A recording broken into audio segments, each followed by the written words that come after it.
वालेकुम बच्चों। क्लास आज हम देखेंगे बच्चों मैथ के चैप्टर के बारे में। ठीक है, पार्ट 2। तो बच्चे मैथ के ऐसे चैप्टर जिनको आप किस तरह से तैयार करोगे और आपका पूरा कंप्लीटली सब्जेक्टिव सॉल्व हो जाएगा। ठीक है, तो बच्चों चैप्टर नोट कर लें।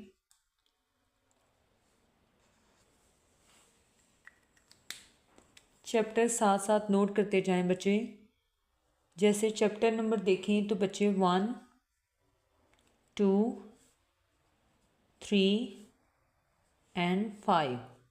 ठीक है बच्चे, ये 4 ऐसे चैप्टर हैं जिनको आपने 3 तरीक़ों से तैयार करना है। ठीक है, एज़ लाइक लॉन्ग के लिए भी आपने इनको शॉर्ट के लिए भी देखना है और MCQs के लिए भी आपने इनको लास्ट में देखना है। ठीक है, 1, 2, 3, 5। अदर चैप्टर दूसरे बच्चों जो चैप्टर हैं उनको भी नोट कर लें। जैसे चैप्टर नंबर 6, 4। अच्छा, 4 का फर्स्ट हाफ भी करेंगे तो हो जाएगा आपका। ठीक है, और चैप्टर 7 इसका भी फर्स्ट हाफ। लेकिन फर्स्ट हाफ इस सेंस में बच्चों, अगर आपकी 6 एक्सरसाइज हैं तो आपने कोशिश करनी है कि फर्स्ट 3 इसकी भी कंप्लीटली सॉल्व करें विदाउट एनी रिस्क। ठीक है, इसी तरह से चैप्टर नंबर 7 की भी अगर 7 एक्सरसाइज हैं या 6 एक्सरसाइज हैं तो आपने फर्स्ट हाफ कंप्लीटली तैयार करना है विदाउट एनी रिस्क। इससे ये होता है कि एग्जामिनर जब भी पेपर बनाते हैं तो बच्चे कभी भी ऐसा नहीं होता कि अगर चैप्टर नंबर 7 से आपको 2 या 3 शॉर्ट आने हैं तो वो किसी एक एक्सरसाइज से नहीं आते। तो वो डिवीजन होती है कि हाफ चैप्टर से आएंगे, फिर अगले हाफ में से नेक्स्ट शॉर्ट आएंगे। सो दैट्स वाई कि अगर आप 4 का फर्स्ट हाफ कर लेते हैं तो आपका फिर भी हो जाएगा, और 7 का भी फर्स्ट हाफ कर लेंगे फिर भी आपका सब्जेक्टिव में कोई भी प्रॉब्लम नहीं होगी। अब ये चैप्टर को देखेंगे बच्चे कि हमने ये वाले चैप्टर करके तो क्या हमारा कंप्लीटली सब्जेक्टिव पेपर सॉल्व हो जाता है। ठीक है, यही चैप्टर को आपने नोट करना है। ठीक है, और इसी के अकॉर्डिंग तैयारी करनी है। और जो बाकी चैप्टर मैंने नहीं बताए बच्चों, इनको ज़्यादा से ज़्यादा फोकस करना है किसके लिए, MCQs के लिए। अब देखिए, मैं आपको पैटर्न बताती हूँ कि हमने यही चैप्टर क्यों चूज़ किए हैं और क्या हमारा सब्जेक्टिव पेपर कंप्लीटली सॉल्व हो जाता है। तो बच्चे जैसे क्वेश्चन नंबर 1, तो आपको पता है कि क्वेश्चन नंबर 1 में आपको क्या आते हैं बच्चों, MCQs आते हैं 20। ठीक है, नेक्स्ट मूव करते हैं बच्चे क्वेश्चन नंबर 2 की तरफ, जिसमें से आपने कितने शॉर्ट करने होते हैं, 8 आपके कंपल्सरी होते हैं। तो अब 8 क्वेश्चन के लिए हमने कौन से चैप्टर सेलेक्ट किए हैं जिससे हमारा क्वेश्चन नंबर 2 जो है वो सॉल्व हो जाएगा। तो बच्चे इसके लिए चैप्टर लिख लेते हैं। चैप्टर हमने किया 1 और 2। क्यों? क्योंकि शॉर्ट क्वेश्चन की जो रेशो है चैप्टर 1 से देखें तो बच्चे आपके 4 शॉर्ट, और चैप्टर 2 से आपके कितने शॉर्ट आ रहे हैं, 8। और एक चीज़ को नोट कर लें कि आपने चैप्टर 1 के जो 4 के 4 शॉर्ट आपको आने चाहिए, आपने इसके हर हाल में अटेम्प्ट करने हैं। और चैप्टर नंबर 2 के जो आपने बच्चों करने हैं, देखें 4 इधर हो गए और बाकी रह गए 4। तो बच्चे बाकी जो 4 क्वेश्चन हैं वो आपने किसके करने हैं, 2 के। अब ये क्यों? क्योंकि आप देखेंगे कि लॉन्ग में उन्होंने जस्ट कहा है कि चैप्टर नंबर 1, उन्होंने इसकी कोई एक्सरसाइज नहीं बताई। सो दैट्स वाई कि आपने चैप्टर 1 को तो कम्प्लीटली तैयार करना है। तो इसकी रीज़न ये है कि आप इसी के 4 शॉर्ट कर लें। ठीक है, और जो चैप्टर 2 है बच्चे, उसके जो 8 क्वेश्चन हैं उसमें से आपने 4 अटैम्प्ट करने हैं। ठीक है, तो हम इसके -4 कर देते हैं कि हमने -4 नहीं करने और 4 करने हैं, लेकिन ये फर्स्ट के नहीं आपने छोड़ने, इसके आपने 4 क्वेश्चन मस्ट सॉल्व करने हैं। नेक्स्ट देखिए बच्चों, क्वेश्चन नंबर 3 की तरफ मूव करते हैं। ये मैं इसलिए कर रही हूँ क्योंकि जब मैं नंबरिंग आपको बताऊंगी तो आपको मिस्टेक नहीं लगेगी कि मैंने किस तरह से कन्वीनियन किया है। तो बच्चे अगर हम नेक्स्ट मूव करते हैं क्वेश्चन नंबर 3 की तरफ, तो इसके अंदर भी आपने कितने शॉर्ट करने होते हैं, 8। तो बच्चे इसके लिए भी चैप्टर देखते हैं, जैसे चैप्टर और शॉर्ट क्वेश्चन की रेशो। तो बच्चे इसके लिए जो चैप्टर हैं क्वेश्चन नंबर 3 के लिए 3+4, क्यों? क्योंकि 3 चैप्टर से आपके कितने शॉर्ट आ रहे हैं बच्चों 7 और 4 से कितने आ रहे हैं 5, लेकिन आपने कितने करने हैं 8। सो दैट्स वाई कि आपने जिसको कंप्लीटली तैयार करना है यहाँ पर जैसे 4 और यहाँ पर बच्चे 7, आपने चैप्टर 3 के जो 7 शॉर्ट हैं उनको कंप्लीटली प्रिपेयर करना है, उन्हीं को सॉल्व करना है। और चैप्टर नंबर 4 के जो 5 शॉर्ट हैं, क्योंकि हमने कितने करने हैं टोटल 8 करने हैं, तो हमें तो इसमें से एक ही चाहिए, तो इसके हम -4 कर देंगे, इसके हम नंबर इंक्लूड नहीं करेंगे क्योंकि यहाँ पर हमारा सिर्फ एक ही क्वेश्चन सॉल्व हो रहा है शॉर्ट। ठीक है, नेक्स्ट बच्चों मूव करते हैं क्वेश्चन नंबर 4 की तरफ। तो इसके भी चैप्टर और शॉर्ट क्वेश्चन की रेशियो देखते हैं। तो बच्चे इसके लिए जो आपके चैप्टर हैं जैसे चैप्टर नंबर 5, 6 और 7, ठीक है।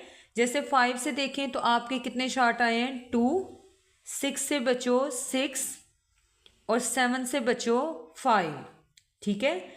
अब आपने ये भी नोट करना है कि इसके कौन से चैप्टर के शॉर्ट क्वेश्चन मस्ट अटेम्प्ट करने हैं बच्चे। इसमें से आपने 9 अटेम्प्ट करने होते हैं, ठीक है। जैसे इसके 8, इसके 8 और इसके 9। अब इसका ये जो है ना 5 चैप्टर के आपने मस्ट करने हैं शॉर्ट, उसके बाद आपने 6 चैप्टर के करने हैं।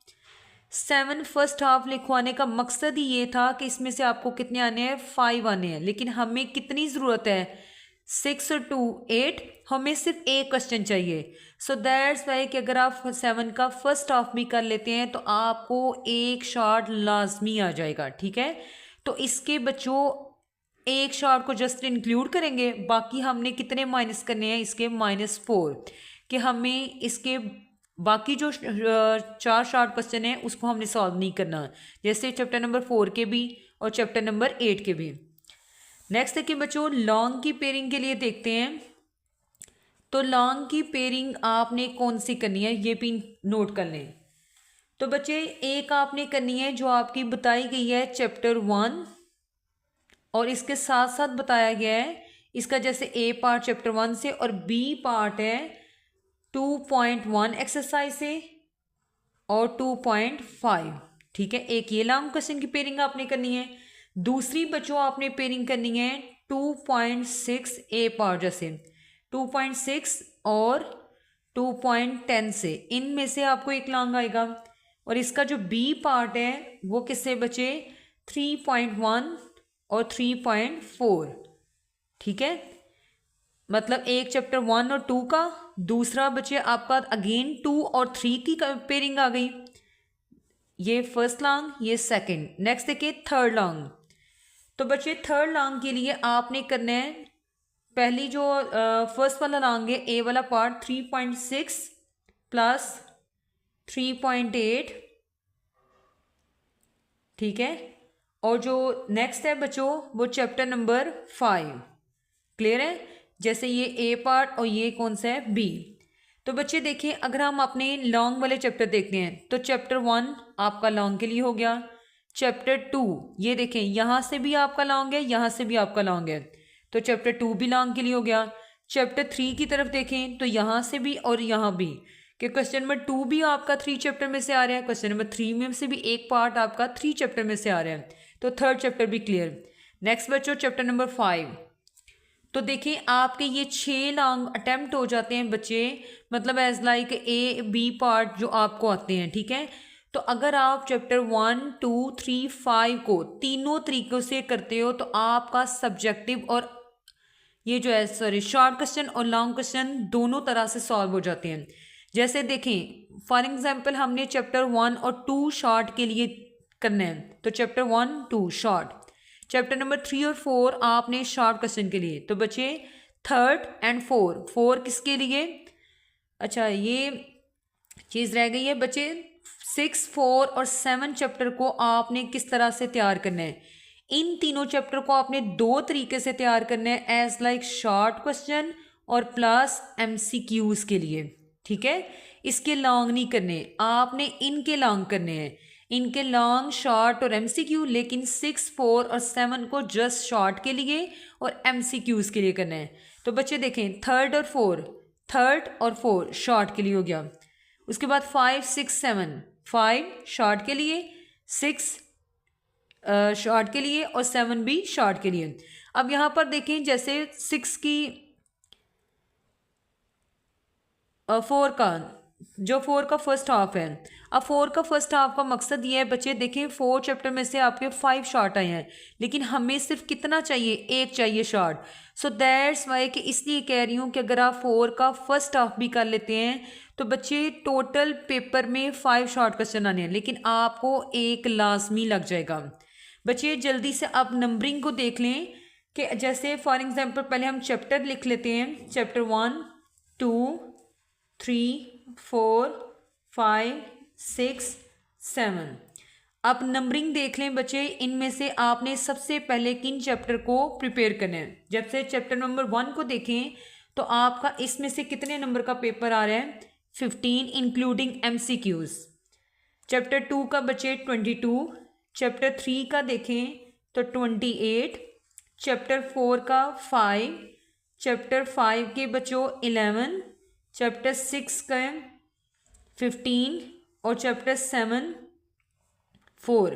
तो बच्चे आप इनको ऐड करोगे तो आपका पूरे का पूरा पेपर सब्जेक्टिव या चाहे ऑब्जेक्टिव इंक्लूडिंग बाय MCQs, तो सारा पेपर बच्चों सॉल्व हो जाता है। तो आप इजीली तौर पर अपने मैथ में अच्छे नंबर ले सकते हैं सब्जेक्ट में। ओके बच्चों, अल्लाह हाफिज़।